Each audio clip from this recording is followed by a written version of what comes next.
జిల్లా రాయదుర్గం పట్టణంలో శనివారం పోలీసులు ఆకస్మికంగా కార్డన్ సెర్చ్ నిర్వహించారు. కళ్యాణదుర్గం డీఎస్పీ రవిబాబు ఆధ్వర్యంలో పట్టణంలోని కోతిగుట్ట తదితర ప్రాంతాల్లో తనిఖీలు చేపట్టారు. ఈ సందర్భంగా అర్బన్ సిఐ జయనాయక్ ఆధ్వర్యంలో పోలీసు ఇంటింటికి వెళ్లి తనిఖీలు నిర్వహించారు. మొత్తం 200 వాహనాలను తనిఖీ చేయగా పత్రాలు లేని 20 ద్విచక్ర వాహనాలను పోలీసులు సీజ్ చేశారు. అనంతరం స్థానిక పోలీస్ స్టేషన్లో యువతతో సమావేశమైన డీఎస్పీ రవిబాబు మాదక ద్రవ్యాల నిర్మూలనపై అవగాహన కల్పించారు.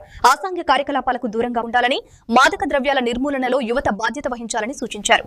అనుమానాస్పద వ్యక్తులు లేదా కార్యకలాపాలు కనిపిస్తే వెంటనే పోలీసులకు సమాచారం ఇవ్వాలని కోరారు. మొత్తంగా వజ్ర ప్రహార్ అనే పేరు మీద ఒక ప్రోగ్రామ్ చేస్తున్నారు అన్నమాట. మొత్తం పోలీస్ అంతా మన ఏరియాలో, మన కాన్స్టిట్యున్సీలో కావచ్చు, జిల్లా కావచ్చు, మన గ్రామాల్లో కావచ్చు, ఈ గంజాయి డ్రగ్స్ సంబంధించి మీ దగ్గర ఏమన్నా, మీ చుట్టుపక్కల మీ అబ్జర్వేషన్లో ఏమన్నా ఉందా?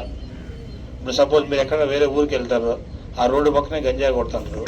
లేషన్ మీ చుట్టుపక్కల ఏమైనా ఉన్నాయో ఎప్పుడన్నా మాకు చెప్తే ఆ ఏరియాలో ప్రత్యేకంగా మనము వాటి మీద నిఘా పెట్టి పోలీసు రైడ్ చేసి మనం అవన్నీ కూడా లేకుండా చేయడం జరుగుతుంది. అలాగే మన ప్రజలకి, సామాన్య ప్రజలకు ఇబ్బంది కలిగించడము, తాగేస్తే మనిషి వాడు సైకోలాగా తయారైపోతుంది, కొట్టడము, అట్లా రకరకాలుగా చేస్తుంటాడు. మత్తు పదార్థాలు సేవించడం వల్ల ఎలాంటి అనర్థాలు ఉంటాయంటే కంప్లీట్ గా ఆరోగ్యం పాడైపోతుంది.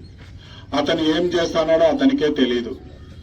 అతను పాడైపోయి తన కుటుంబాన్ని కూడా, పిల్లలను, అలాగే భార్యను, ఇంకా తల్లిదండ్రులను కూడా అతను పట్టించుకునే పరిస్థితిలో ఉండడు.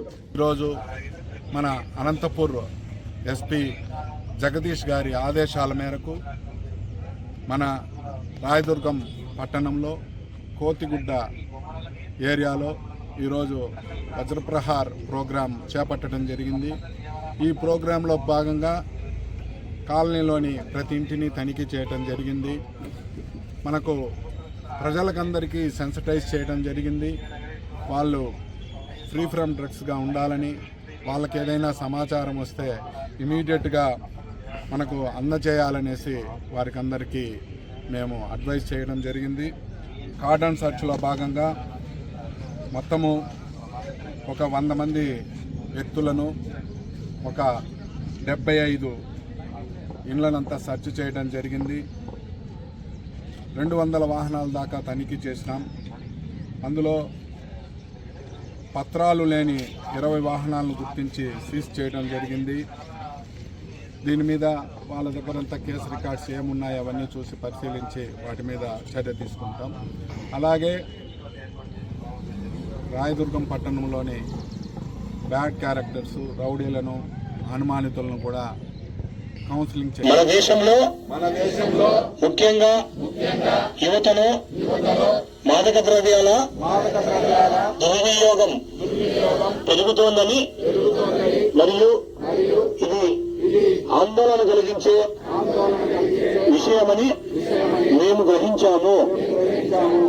మాదక ద్రవ్యాల దుర్వినియోగాన్ని అరికట్టేందుకు సహకరిస్తామని ప్రతిజ్ఞ చేస్తున్నాం.